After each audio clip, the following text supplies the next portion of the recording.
The concept of freedom plays an important role in any philosophical system, but Sartre seems to have taken it one step ahead by placing it at the very center of his ideas, and shocked his contemporaries by saying, "Man is condemned to be free."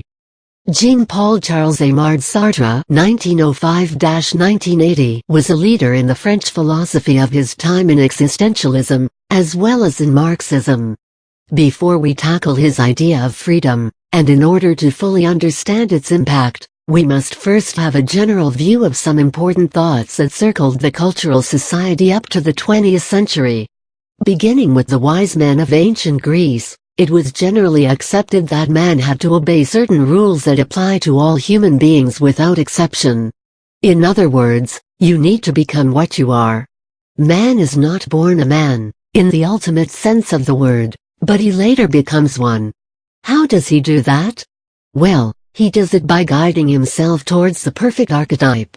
This idea was correlated with another notion stating that all individuals have no choice, but to try to copy, in the highest degree possible, that archetype or essence. Of course, man still could lose his essence by moving away from it, and thus, we talk about inhuman acts, but can never break from it entirely. This philosophical theory has two very important consequences that we need to underline. On one hand, every human being has to aim for the same essence that can never be changed, and on the other hand, man is to find himself in something exterior to his being. Therefore, in a twisted way, the individual, person A, or B, or C, finds himself in the universal, the human archetype. Sartre disagreed with his predecessors and found almost all their ideas, to put it mildly, rubbish. He rejected the idea of the human archetype. For him, there can never be a predetermined image of what somebody should be. Moreover, because there is no ultimate essence as to man is free to invent and reinvent himself, this philosopher tries to save the individual from unifying with the general, and hence ceasing to exist.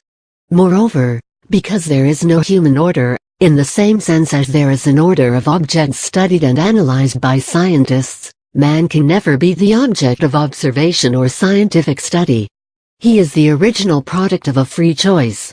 The only loyalty he owes is that reserved to himself. The only law/rule he needs to obey is that of the ideal he freely accepted as his own. A man is and can never be anything else than what he himself decides to become. Therefore, to be is to choose because existence precedes essence. What the philosopher is trying to explain is the fact that each individual must have his own values. In other words, he is the one who judges if the life of a drunk man is more or less important than the life of the president. The problem posed by the relationship between necessity and freedom is solved unilaterally in the favor of the latter. However, Sartre didn't deny the fact that there are certain inevitable constraints that act upon the individual, the need to work, and to act in the condition given by a specific environment. Every human being present in this world is limited by a situation. Despite this fact, the philosopher argued that every single situation is open to freedom, because the individual chooses himself by conferring certain significance to it. The leading role is held by our subjective orientation and not by an external necessity. Let's consider an example of this philosopher. Imagine that you are a soldier taking part in the war. You might be tempted to think that you have no other option but to fight and that you are a victim of destiny. However, he argued that you can always choose to surrender, desert, or even commit suicide. By refusing to opt for one of these solutions, you are accepting the war in all its forms, and it is your own war that bears your resemblance. This is because, in every situation, the individual is free from the constraints of any influence. He is also fully responsible for his actions and decisions. So, you can do whatever you want, but you have to face all the consequences. There is no one to defend you, and you have only yourself to blame. The whole weight of the world is on your shoulders, and no one and nothing can change that ever. To conclude, Sartre believed that a man can never be guilty of inhuman acts, because there is no such thing.